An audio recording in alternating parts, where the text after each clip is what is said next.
এরা এখন আমাদের ওপরে কৌশল খাটিয়েছিল যে গরু খাওয়া বন্ধ করতে। আমরা গরু খাবো না।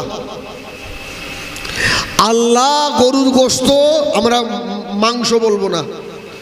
অনেক মুসলমানের ছেলে এখন কি বলছে জানেন? ওই গরু কাটা বন্ধ হয়ে গেল, এই শালাকামুখী জুতো দিয়ে মারতে যাবে।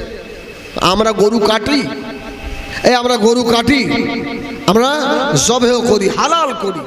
একটা মুসলমানের বাচ্চার মুখ দিয়ে গরু কাটা এই শব্দটা ইমানদারের মুসলমানের কথা নয়। মুসলমান বলবে কি? আমরা গরু হালাল করি, জবহ করি। আল্লাহু আকবার। আল্লাহ হালাল করেছে, পেলে হালাল জিনিস খাবো। আর যদি না রাষ্ট্রীয় আইন যদি জারি হয়ে যায়, খাবো না। তোদের গরু তোরা এখন শিখে তুই রাখ, আমাদের কোনো অসুবিধে নেই। আল্লাহু আকবার। দেখেন না কি অবস্থা হচ্ছে। হ্যাঁ,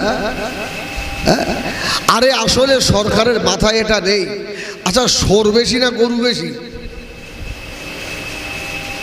এই দুনিয়ায় শরীরের বাচ্চা কটা করে হয়? 10টা 12টা, কেউ মেও এক এক বস্তা। এত শরীরের বাচ্চা হয়, দুনিয়ায় সোর বেশি দেখা যায়। আর গরুর বাচ্চা একটা করে হয়। সুবহানাল্লাহ বলেন। আল্লাহ হালাল করেছে একটা করে বাচ্চা। শালা কম খাওয়া খাই। হ্যাঁ, আল্লাহু আকবার। তাও গরু শেষ নেই। আল্লাহ গরুর মধ্যে একটা বরকত, এটা হালাল করেছে। তাই জোরে বলুন সুবহানাল্লাহ। ওরাই দেখেন খুব তাড়াতাড়ি বলে দেবে আমাদের ভুল হয়ে গেছে, তোমরা খাও।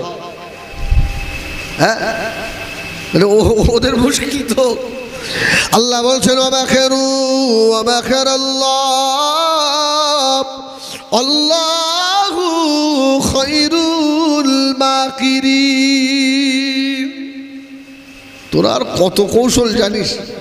তোদের থেকে আমি আল্লাহ কৌশল বেশি জানি। জোরে বলুন সুবহানাল্লাহ। শোনেন, পৃথিবীর শুরু থেকেই ইমানদারের ওপরে জুলুম হয়েছে, অত্যাচার হয়েছে।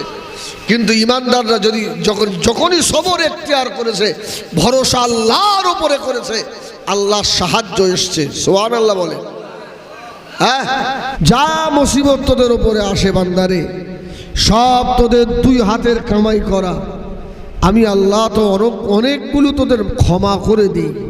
সুবহানাল্লাহ বলেন, সুবহানাল্লাহ বলেন। আমরা যে আল্লাহর নাফরমানি করি, আল্লাহ যদি গুণে